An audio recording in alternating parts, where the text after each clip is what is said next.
¡A mí me creó Dios!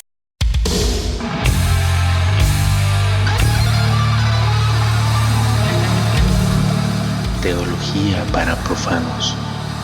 El siguiente es un podcast independiente. Las opiniones en el contenido son personales y pertenecen únicamente a quienes las digan. No representan a ninguna institución u organismo. Todo comentario es con fines satíricos y no intenta ofender a ninguna persona, grupo o colectivo en particular. Pedimos disculpas de antemano. ¿O no? El exceso de profanidad es perjudicial para la salud. Artículo 9, 6666 de 1986. Prohíbas el expendio menor de edad y ofendiditos. Ley 616 de 1984. El siguiente podcast puede contener material sensible. Se recomienda abstenerse. Diga no a la piratería. Even after 500 plays, our high-fidelity tape still delivered.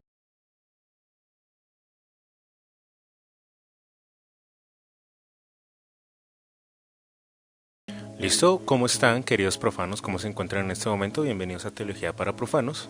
De nuevo me encuentro con ustedes después de otro podcast de ausencia. Qué tristeza. Espero que en el podcast anterior no se hayan burlado de mí, malditos infelices. No, para nada. Como sabrá, siempre el respeto. Ante todo, el respeto. No puedo esperar nada de eso de parte de usted, Juan, lo odio. ¿Qué más, Sergio? ¿Cómo te ha ido? No, bien acá acá grabando, ahí transmitiendo en vivo para Instagram para que nos vean un poquito. Transmitiendo en vivo en Instagram y este programa va a salir como en 2 semanas. ¿Sí? Pero igual para que ellos nos vean ahí mientras grabamos. Para Pues que vean sí. que somos útiles. No, pues hoy tenemos una caída bastante grande. Nuestro compañero Eric otra vez no está. Murió. No diga eso. Lo que pasa es que en este momento nuestro compañero Eric está presentando una ponencia para una conferencia de teología por allá en Cali. Entonces está ya nicheseando con Nietzsche y con el grupo Nietzsche. Entonces, no, pues nada, ¿qué más? ¿Cómo les ha ido? ¿Qué tal? ¿Qué se cuentan de sus vidas? ¿Qué tal la vida política?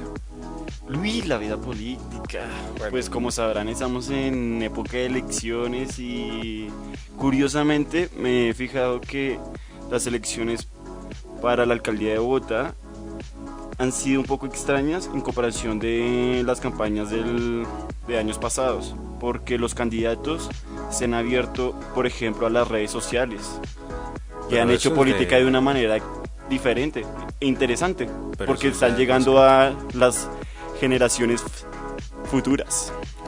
¿Y tú qué piensas, Sergio?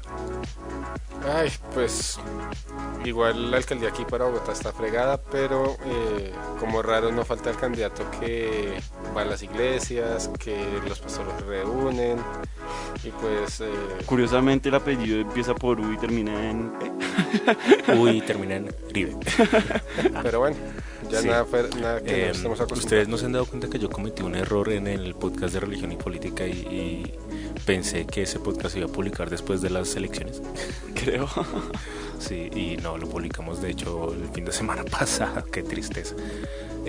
Venga, y ya que estamos hablando acerca de nuestra sociedad, venga, estoy un poco contento, bastante contento porque ya se ve que sí puede llegar a ser realidad el metro en Bogotá y eso me tiene bastante contento. Bueno, pero eso ya será tema para otra sección y pues para otra categoría. Entonces, vamos a iniciar con nuestra temática. Una temática que es básicamente una secuela directa del podcast de religión y ciencia, que ya lo hicimos, si no estoy mal, fue hace 2 podcasts, ¿no? No me acuerdo, pero sí ya grabamos y todo. Sí, bueno, entonces queremos comentarles una técnica que nosotros teníamos. Nosotros teníamos pensado grabar este podcast primero, o sea, hablándolo con relación a la ciencia, teníamos planeado grabar este podcast primero, pero entonces haciendo como las debidas investigaciones, decidimos primero hacer como una introducción a todo el tema de la ciencia. Si no estoy mal, ese podcast lo grabamos con Julián y con Carolina, ¿no? Exactamente. Entonces, un saludo a ellos si nos están escuchando. Y nada, y pues ahí sí decidimos, después de hacer ese podcast de religión y ciencia, ahí sí pasamos a hacer este de Evolución. religión y evolución. Chan. Que lastimosamente nuestro compañero Eric no pudo estar porque él sí estaba muy emocionado para este tema, pero pues nada, quien lo manda a irse a Cali. Pues, Que le manda a hacer una ponencia. sí, bueno, en fin. Entonces voy a comenzar como siempre con una noticia, aunque más que una noticia es una entrevista, sí, que tiene mucho que ver con el tema. Interview. La entrevista es por parte del periódico El Comercio, que es de Perú, si no estoy mal. Y es una entrevista al sacerdote mexicano Mario Arroyo, autor de un libro que se llama Ciencia y Fe. Y nos pone la frase con la que inicia el artículo es: la Biblia no es un libro de ciencias naturales. ¿Qué opinan ustedes? De hecho, Así de primero. De hecho, estoy muy de acuerdo, ¿no? Porque lo que hay que comprender es que la Biblia es un libro inspirado y que es más un libro de fe. Sí, total. Es que hay una cosa que tenemos que tener en cuenta, pues no sé por parte de Sergio qué opine respecto a esa frase. Bueno, primero opine sobre esa frase y ahí se opino yo. Bueno, pues lo primero que tocaría decir es, digamos, yo estaría de acuerdo con la frase, porque en sí el sentido que los escritores sagrados tenían, no digamos las sagradas, sí, ya son muy feísta, pero bueno, el sentido de los autores de la Biblia no era como tal transmitir un conocimiento científico como lo conocemos hoy en día, de un conocimiento verdadero, sino lo que querían transmitir era una experiencia de fe, Religiosa. una experiencia religiosa. O sea, Lo que dice este sacerdote cuando le hacen la pregunta de cuál es el conflicto entre la ciencia y la religión es que pues dice que esas discusiones son conflictos filosóficos. Ajá, ¿sí? sí. Y dice que en la Biblia se deben buscar más bien verdades para la salvación y no se debe interpretar como un libro de ciencias naturales. Ese es el contexto completo. O sea, es una cuestión... Me parece, estoy totalmente de acuerdo, porque incluso, adelantándome un poco al tema de hoy, hace una respectiva distinción de planos, ¿no? Porque el tipo habla, sí, la Biblia es un libro que está pensado, que está pensado para que las personas lo lean con ojos de fe, con ojos en vía para la salvación. Mientras que si una persona lo lee con otros ojos, no va a encontrar el mismo sentido. ¿Cierto, querido Sergio, mientras se saca las yucas? Eso es malo, eso me dice mi mamá. Respete. Bueno, Sergio Carenal. Bueno, y otra pregunta que ya tiene que ver con el tema propiamente de nuestra sesión de hoy es, la pregunta que le hacen es: ¿la evolución ha marcado también otro punto de inflexión? A lo que el sacerdote responde, y voy a decir que existe la Pontificia Academia de la Ciencia, no es que la Iglesia esté en contra de los avances científicos porque tiene una Pontificia Academia de la Ciencia. Exacto. La Pontificia Academia de la Ciencia aceptó esta teoría porque hay un conjunto suficiente de datos científicos que sustenta, o sea, la evolución no es refutable, o sea, está comprobada, es que existe. La única cuestión que se escapa de la evolución, ojo acá, es el tema del alma espiritual, que es creada por Dios y por eso no puede ser fruto de ningún tipo de evolución. Está muy en consonancia con la Humani Generis de Pío XII, redactada en 1950. Hay que comprender que dicho texto está relacionado con el auge del evolucionismo para la época. Entonces, ahí lo que dice dicho texto es que sí es probable y es bastante acorde racionalmente lo de la evolución. Sin embargo, lo que demuestra Pío XII es que hay que tener relación entre fe y la razón. Entonces, si esta teoría evolucionista se puede llegar a comprobar por hechos científicos, hay que anexarla o ligarla o comprenderla mediante la vista de la fe. ¿Qué opina mi querido compañero Mechas Largas? ¿David? Sí, sobre todo. No, y lo peor es que usted se cortó el pelo ayer. Pues bueno, como raro, yo digo que toca hacer como un mini acercamiento histórico antes de cualquier cosa. ¿Un mesites? Entonces toca decir primero que digamos, la teoría de la evolución, que pese a que han habido varias, digamos la de Darwin representó un punto de inflexión, un punto importante en la historia en la historia de Occidente, porque no solamente marcó o fue digamos no sorprendente, sino escandalosa para los religiosos, para la gente religiosa de la época, Es que sino era siglo también XIX. digamos, para el público en general. Por ejemplo, hay una frase de una mujer adinerada que dice, ojalá que, por Dios, ¿a quién se le ocurre que vengamos de los monos? Y si eso sucede, que no se difunda. Entonces, Bastante genial esa señora, me gustaría conocerla. Eso me Y hace decirle, acordar de un capítulo de Los Simpson en que Ned Flanders va a un juicio por eso mismo, porque en el museo de Springfield están mostrando una exposición sobre la evolución, y simplemente hay un pequeño espaciocito donde explica la teoría del creacionismo, que es una maqueta ahí toda ficti, y Ned Flanders lleva a juicio todo esto. pero bueno, eso Y- es el caso estadounidense, que es un poquito particular. Ya más adelante lo podríamos pero tratar, pero déjeme terminar de contar la anécdota de Los Simpsons. Dios mío. Y entonces, pues en el transcurso del juicio, Lisa Simpson, para comprobar que sí es el evolucionismo, le da una cerveza a Homero Simpson, y una cerveza que está Sí, me muy acuerdo. trabada para no abrirla, y Homero empieza a actuar como un mono para tratar de abrir la lata de cerveza. Entonces me hace acordar mucho eso que usted dijo del que no se difunda. Señor Flanders, usted conoce bien la Biblia, ¿correcto? La conozco como es lo apropiado. Descuida, Lisa. Tengo la respuesta a tus problemas aquí. Mira, Homero, te traje una cerveza. Gracias, Marge. No es abre fácil. ¿Y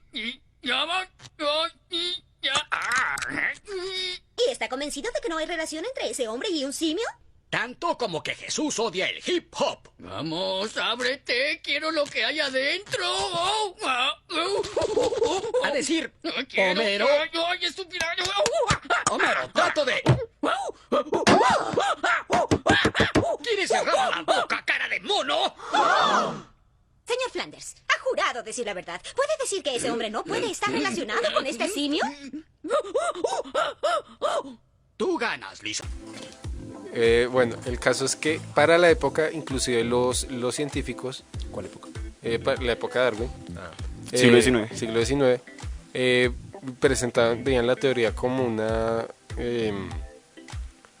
como que amenazaba la dignidad del ser humano. Es decir, porque pensémoslo también, Dignidad, palabra importante para este tema. Ah, este sí es dificilillo. ¡Almidón de maíz! Perfectirijillo. Bueno, para calmar las ansias. ¿Tú sabes qué es? Sí, no contesta. Yo no sé qué es, Kier. Ay, no puede ser más sencillo, Inocencia. ¿Quieres que se lo muestre al gato y el gato te diga lo que es? Porque hasta el gato lo sabría. Lo siento, no soy tan lista como tú. No todos podemos ir al colegio, morones. ¡Dignidad! Oh, ¿no conoces la dignidad cuando la ves? ¿Me estás escupiendo? A ver, genio, tú dibuja la dignidad.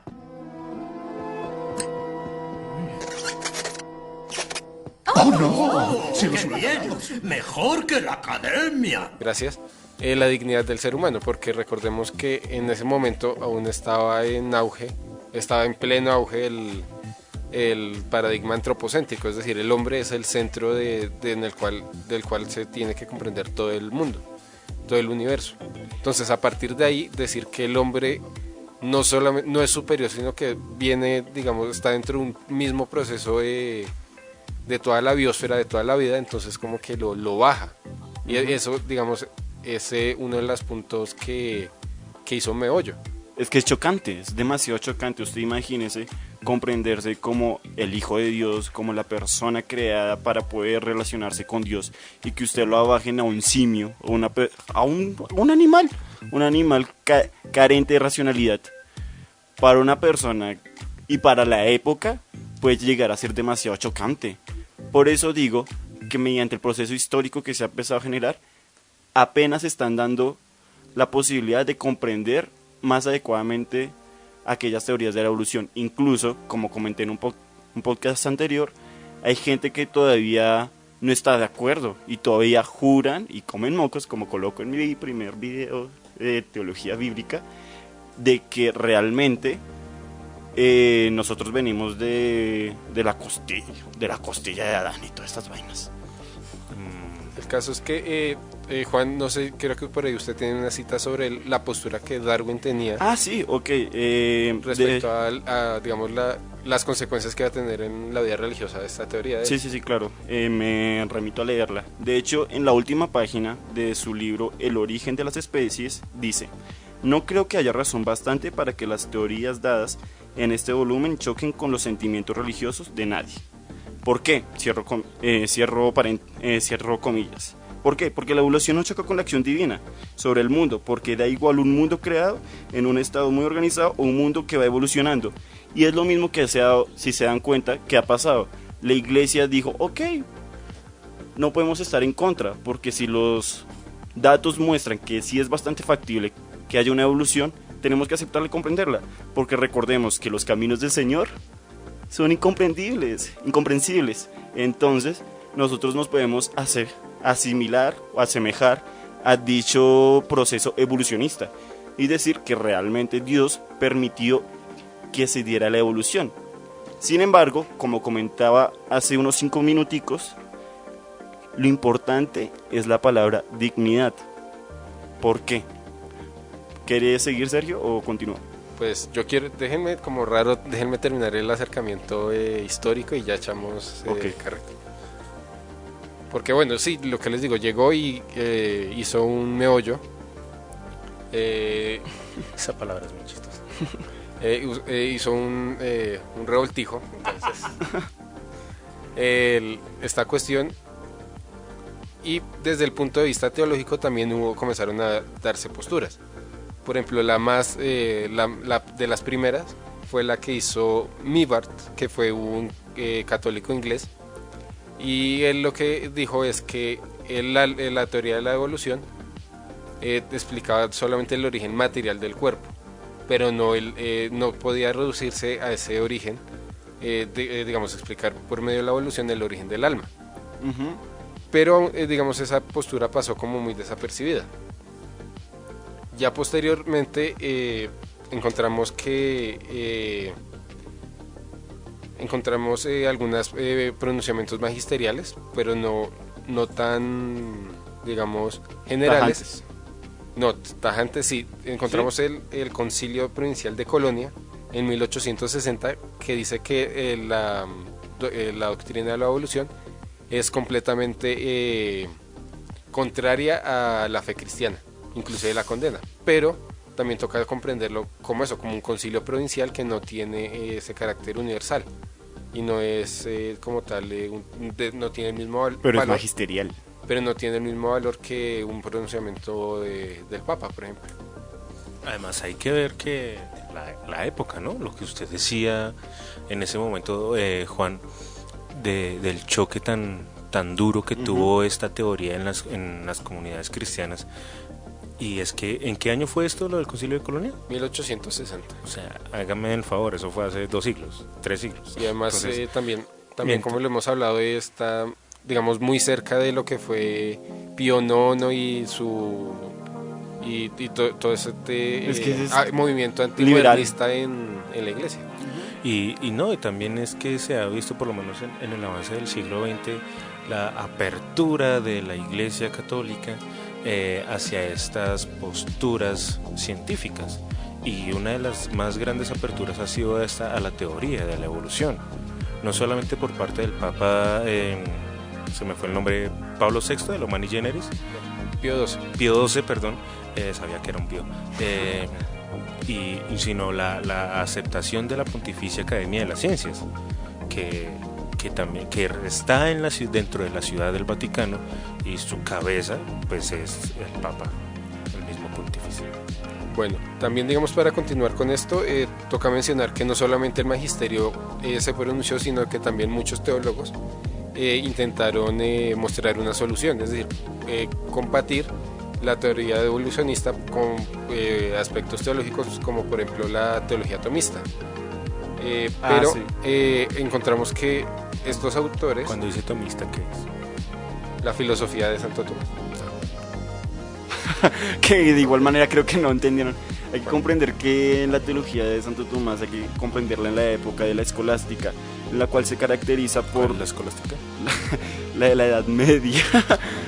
Entonces, el pensamiento tomista se caracteriza por un sentido humanista y en el sentido de relacionar Dios con hombre, porque el hombre mediante su capacidad racional puede relacionarse con Dios y por ende se genera la dignidad, cosa que nos diferencia de los otros animales. Pero aún así en esa época que estos teólogos intentaron conciliar las dos visiones, el Santo Oficio, dícese Inquisición, dícese digamos el órgano. ¿Qué más? ¿Qué maduras? Pues no.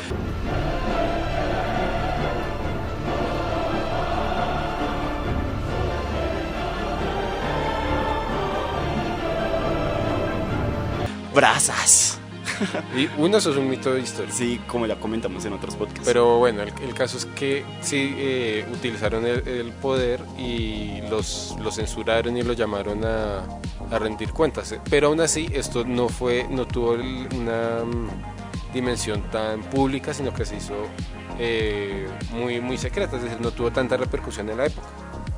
No obstante, encontramos ya en 1909 la primera manifestación magisterial sobre el tema de parte de la Comisión Bíblica, en la cual dice que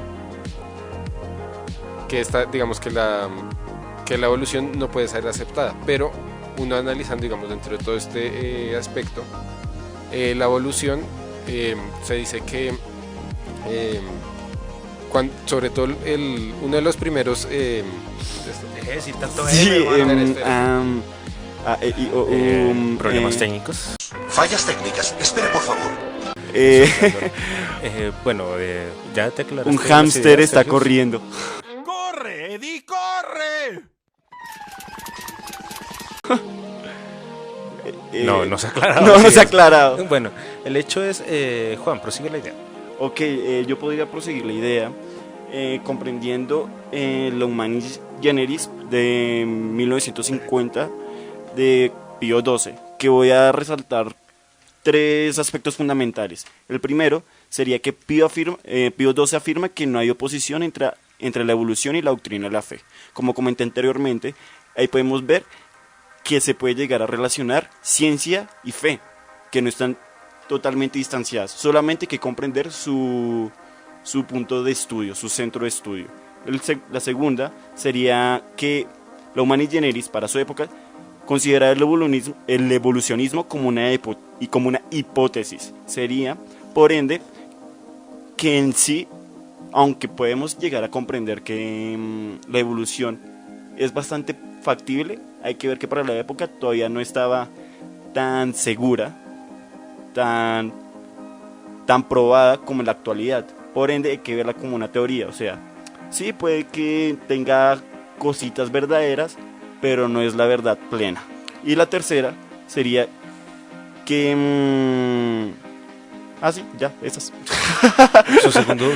El último punto que mencionó me hace acordar mucho del tema de Galileo, que lo leí ahorita también. Esto de que fue silenciado por la iglesia, que sí fue por su teoría del heliocentrismo, traducción para los que no saben de física ni astronomía, de que la teoría de que la Tierra gira alrededor del Sol y no viceversa. Lo que pasa es que lo mandaron callar, era porque no tenía las pruebas suficientes para demostrar esa teoría. O sea, la prueba de Galileo era el mar. El mar mostraba científicamente que la Tierra giraba alrededor del Sol y no al revés. Entonces, ¿no eran por las estrellas? No, decía más específicamente el mar, lo decía Galileo. Por eso mismo hubo su ¿cómo se dice? El encarcelamiento domiciliario. La pena domiciliaria por el resto de su vida. El hecho es que me hace acordar mucho de eso, y es que ante una falta de fundamento científico de una teoría, puede ser en el caso del heliocentrismo, que ya está comprobado, y del evolucionismo, que también está ya comprobado, en algún momento fue esa falta de demostración científica la que no permitió una aceptación.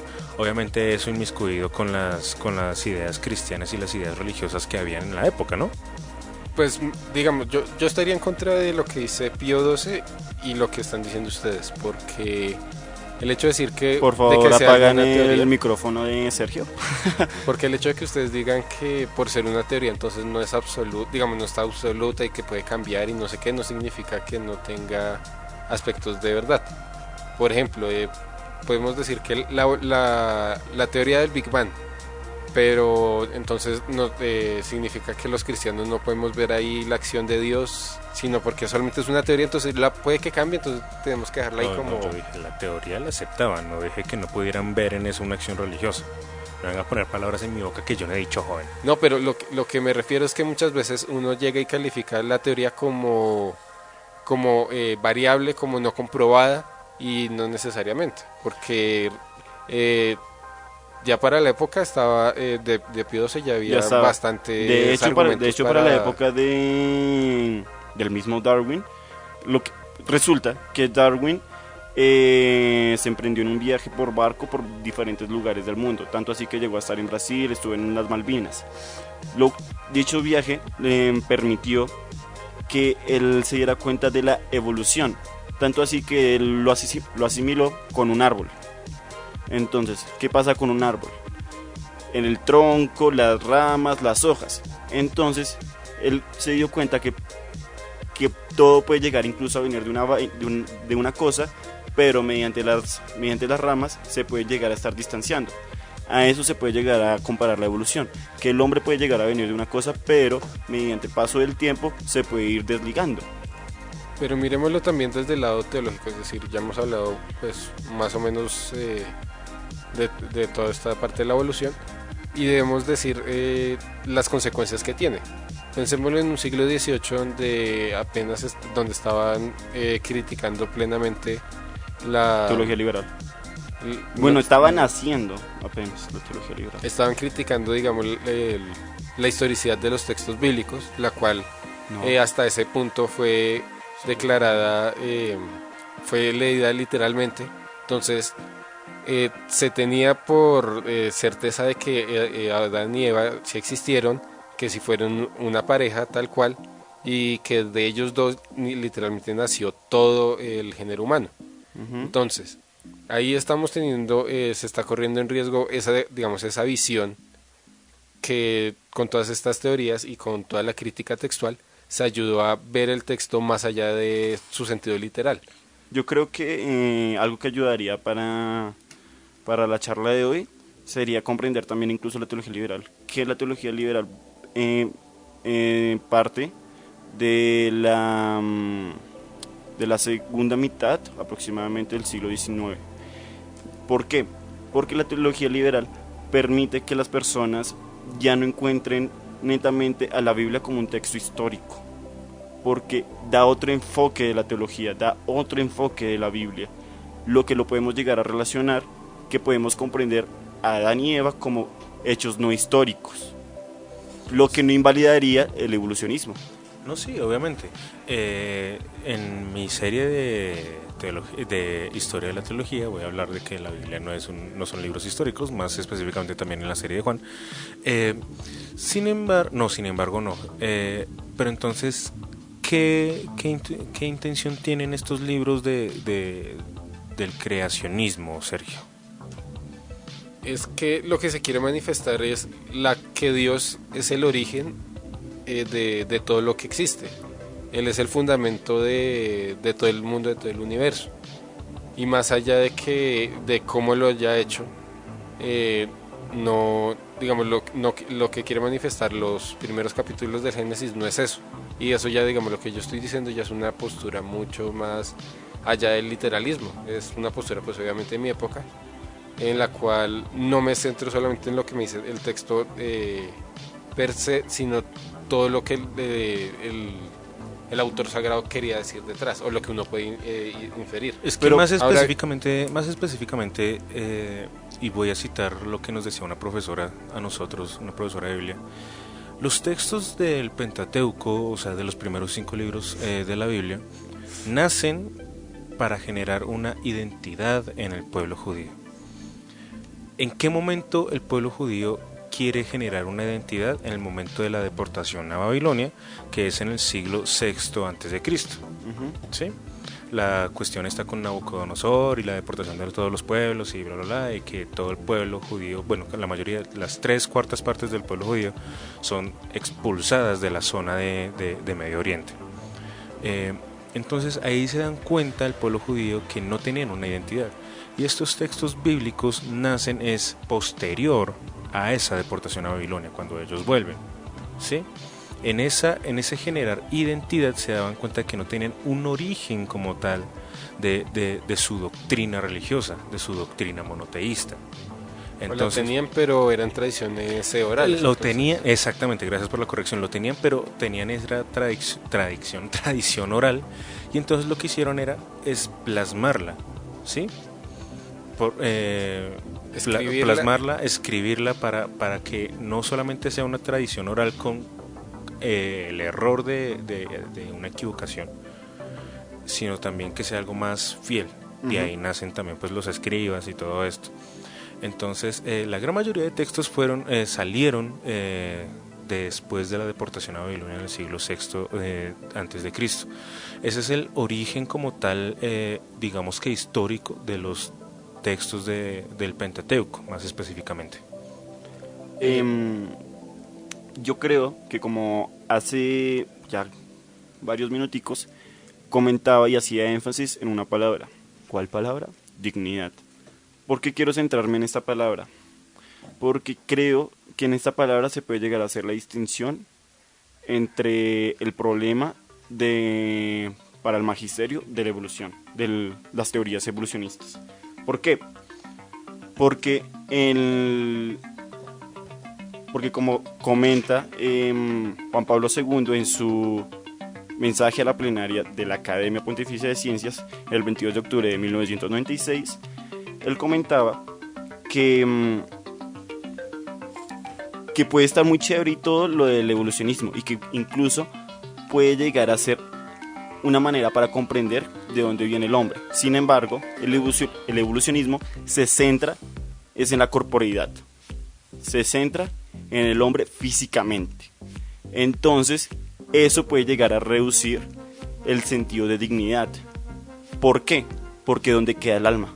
Entonces, ¿el hombre es solo cuerpo o el alma es netamente del cuerpo y ya? Mientras que la teología comprende a la persona mediante cuerpo y alma, que es lo que lo capacita para la relación con Dios. Por eso digo, cuerpo y alma que generan dignidad. Entonces, eso es lo que puede llegar a permitir establecer una más plena relación con Dios. Entonces, si le quitamos la dignidad al hombre, ¿dónde queda la relación con Dios? Que eso es lo que yo les mencionaba en un principio con la entrevista al sacerdote mexicano, ¿no? La teoría de la evolución es aceptada, sin embargo no se está tomando bien el tema de la creación del alma, que el alma sí es la creación de Dios, y eso no tiene, según el sacerdote, opción de evolución. Y también, digamos, el problema de fondo que sabes que se cree o se ha hecho creer que por aceptar la evolución ya se está negando la acción divina dentro de todo el proceso. Entonces, yo creo que hay que saber relacionarlas. Se debe tener en cuenta que una no necesariamente va en contra de la otra, pero una solución que se le ha intentado dar también desde el magisterio es separar al hombre en cuerpo y alma, y entonces se dice, la creación me explica a mí cómo se originó el cuerpo, pero a mí la creación me está hablando del origen del alma. Pero es que a la final no estamos teniendo en cuenta una antropología actual, es decir, el hombre no es o solo cuerpo o solo alma. El hombre es una unidad integral entre los dos. Si hay un alma sin un cuerpo, no es hombre. Y si hay un cuerpo sin alma, tampoco es hombre. Tenemos que hablar sobre el origen del hombre, más allá del origen del cuerpo del hombre, o el origen del alma del hombre. ¿Sí me hago entender? Sí. Y sobre esto se presentó una propuesta de Rahner, miren, hasta en estos temas sale Rahner, Dios mío, maestro, en el cual se enmarca la evolución dentro de un proceso de causa-efecto, es decir, téngalo ahí. Para especificar un poquito más de Karl Rahner, era un teólogo jesuita alemán. Alemán. Sí, señor, era alemán. Del siglo XX. Falleció en 1980, si no estoy mal, y fue uno de los grandes hitos de la teología. Y pues su teología más que todo se centra en la antropología teológica, cuyos razonamientos generaron el giro antropológico de Rahner, que se le denominó así tal cual. Entonces el hombre se enfoca más en lo que es la antropología teológica. Sigue, Sergio. Bueno, entonces lo que decía Rahner era que tocaba comprender el problema dentro de la manera como Dios actúa en el mundo. Es decir, el mundo existe y Dios no se actúa en él, pero esa acción de Dios no se puede mirar dentro de un eslabón de causa y efecto. Es decir, porque llega, entonces ya está dado el mundo y entonces Dios llega, interviene y como que lo cambia. No es así, sino que Dios desde la misma creación, la creación ya viene siendo acción de Dios en el mundo. Entonces, como esa acción inicial también va marcando y permite las próximas acciones. En ese sentido, digamos, la evolución, la aparición de los primeros hombres, a pesar de que es acción material, digamos, también es acción de Dios. No se puede separar el uno sin el otro.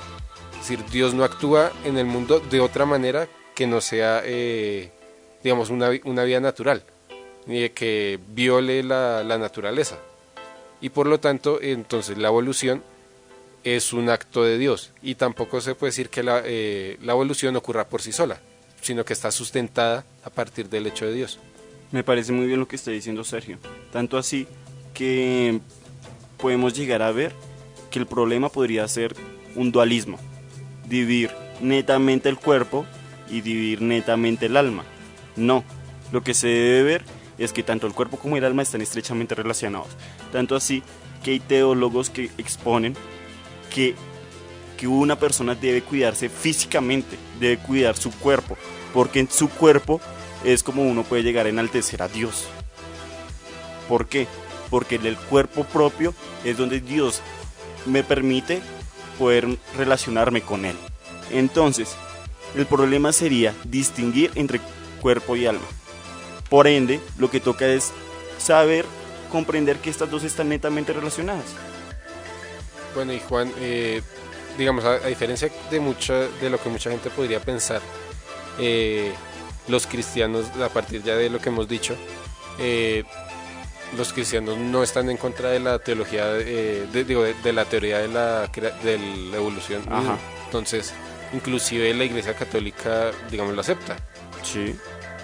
Sí, es verdad. Sí, la Iglesia totalmente la acepta. De hecho, Juan Pablo II, en el texto que acabé ya de citar, él exponía que sí está totalmente de acuerdo con la evolución, pero hay que hacer la distinción ontológica, tanto de la ciencia como de la teología, porque la teología se preocupa por cuerpo y alma, mientras que la ciencia solo se va a preocupar por el cuerpo, pero la teología puede llegar a ver en la ciencia factores de verdad, y en esa verdad podemos llevarla a la teología para poder comprenderla y dignificarla.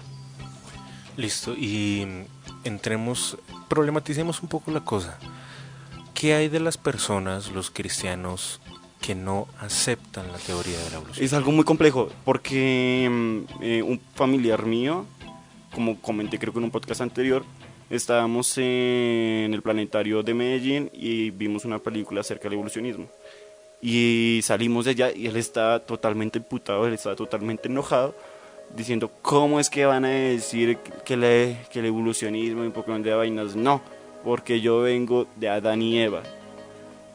Obviamente yo decidí retirarme del lugar para no caer en golpes, ni cuchillos, ni nada de eso.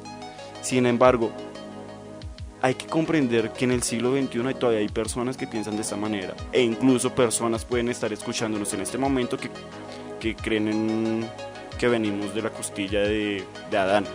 Entonces, inclusive es paradigmático, como ahorita digamos me interrumpía David al inicio del podcast, el caso de Estados Unidos, porque allá todavía se sigue viendo como contraria la ciencia con la fe, entonces se ven como antagonistas, no tanto desde el lado científico, porque también desde el lado científico se ha marginado a los creyentes, sino también desde el lado religioso, entonces se ve como enemigo y se dice que los que aceptan la teoría de la evolución entonces están faltando, están rompiendo la relación que el hombre tiene con Dios y no es verdad.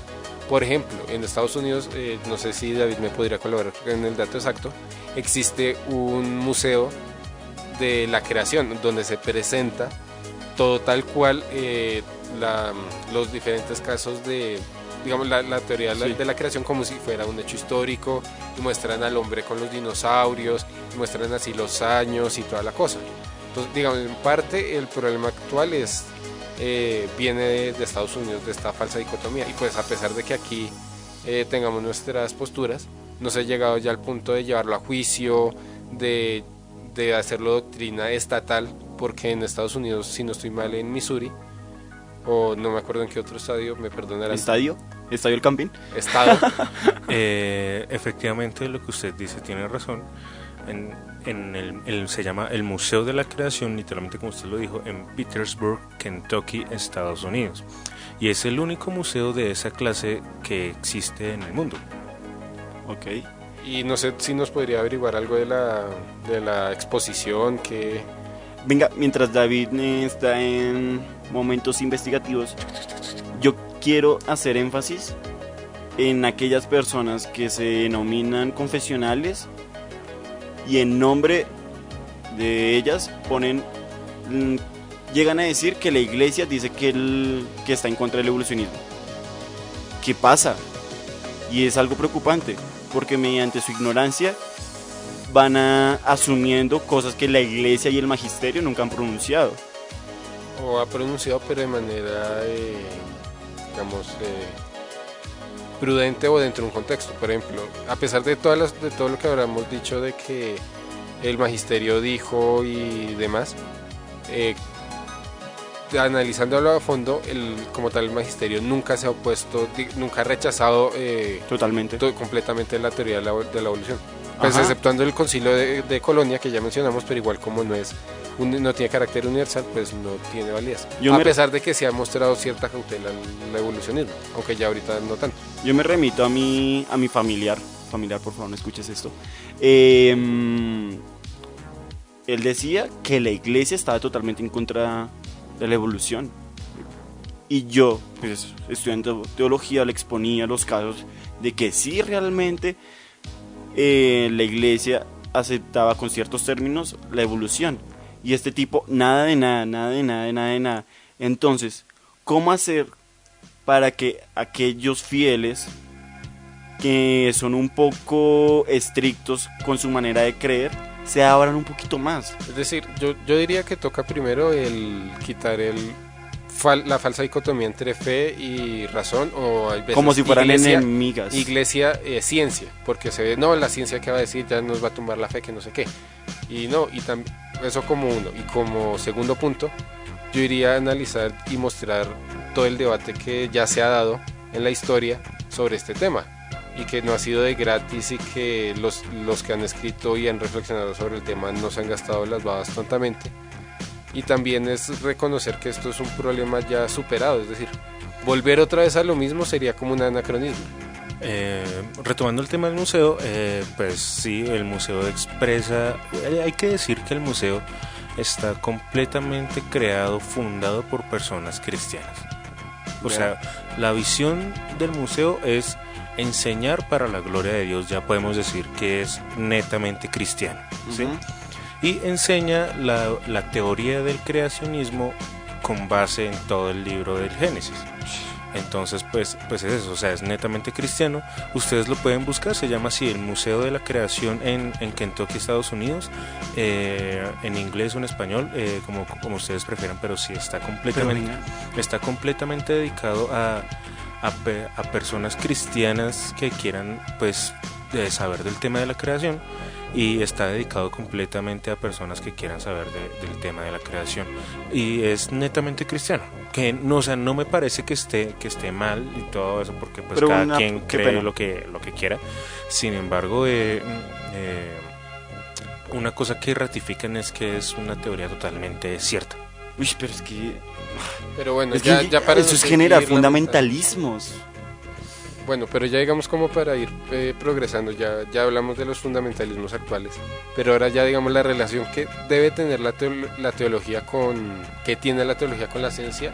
Uno, es decir, esta discusión no importa a nadie más que a los creyentes, es decir, a la ciencia literalmente ni le quita ni le pone el aval de los creyentes de esta teoría. Pero ten en cuenta una cosa, también desmitificamos muchas cosas que ciertas personas ateillas, podríamos decir, consideraban, ¿sí? Bueno, claro. Sí, no, o sea, la cuestión de que dicen que la iglesia no acepta fundamentos científicos y todo eso, o sea, los desmitificamos acá, de que el cristianismo solamente acepta el creacionismo bíblico, lo metemos acá, la cuestión del origen de las sagradas escrituras de la Biblia, que también lo dijimos acá, que me imagino que no todo el mundo sabía que eso se generó esas escrituras se hicieron para generar identidad en el pueblo judío después de la deportación a Babilonia.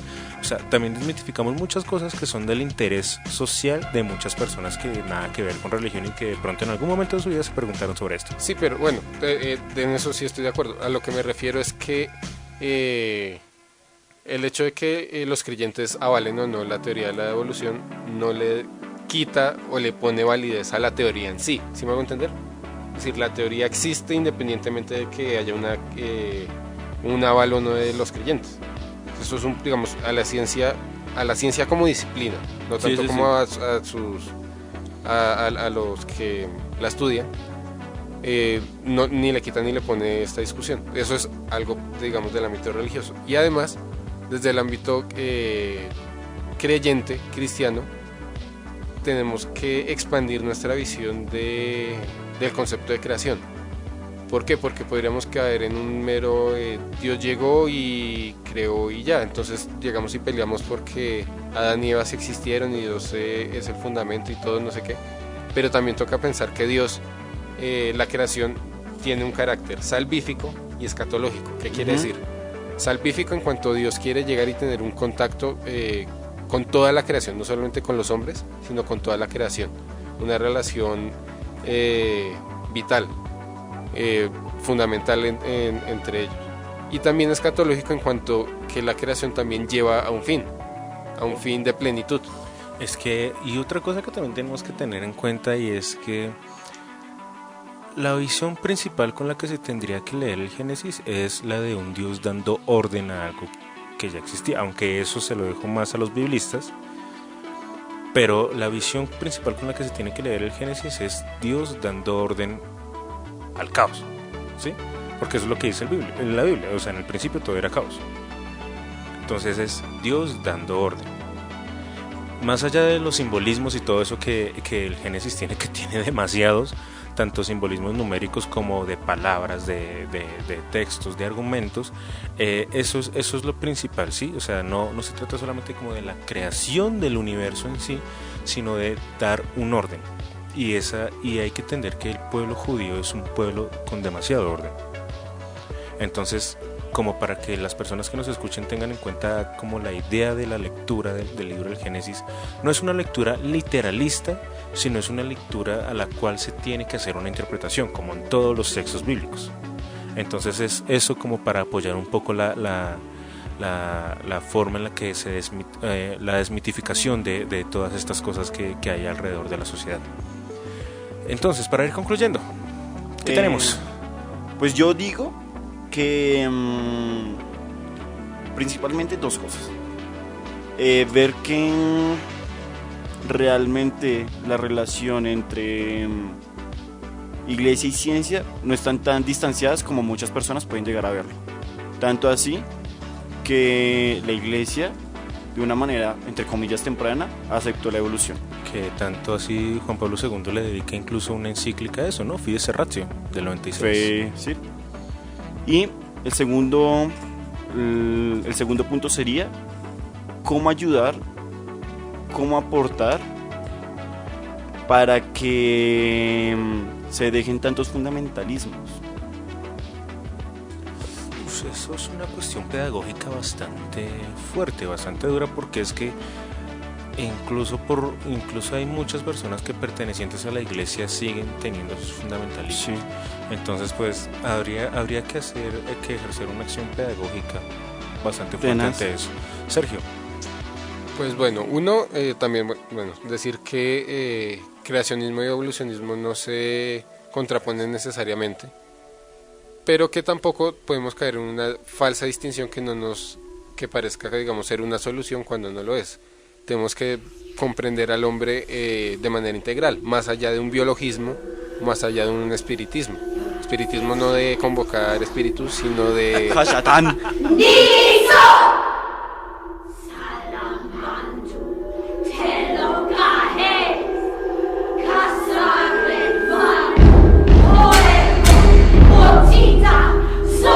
sino de decir que el humano solamente está en el alma, sino que el ser humano es un ser integral, es un ser muy complejo y que debemos abordar el tema a partir de ahí. Sí, no, para esto hay que estudiar mucho, o sea, para la cuestión del ser humano hay que estudiar demasiada antropología y eso es un tema que abarcaremos, esperemos que muy pronto dentro de estos podcasts. Muy bien, ya habiendo tenido estas conclusiones, pues Eric, nada, te amamos. Vamos terminando. El técnico lo miró con ganas. ¿What? Es que también se llama Eric. Nada, muchas gracias a ustedes profanos por escucharnos. Esperamos encontrarnos en una próxima ocasión. Recuerden seguirnos en Instagram y estamos subiendo cada vez contenido a YouTube. Ya tenemos otro nuevo contenido que se llama entrevista Profanando la ciudad. Uh-huh. Son distintas entrevistas a gente profana que encontramos por la calle. El primer video lo grabamos en Chapinero, ¿no? Entonces, nada, la primera pregunta que les hicimos, ¿cuál fue, Juan? ¿Qué es religión? Y la segunda pregunta que les hicimos se las dejamos de sorpresa solamente para que vayan a ver el video. Entonces, hace parte de su cuerpo. Entonces recuerden, Profanando la Ciudad, una nueva sección que tenemos. Muchas gracias. Yo me puse esa segunda pregunta. No lo hice. Bueno, muchas gracias, queridos profanos. Nos vemos después y que tengan una excelente vida. Arigato gozaimasu.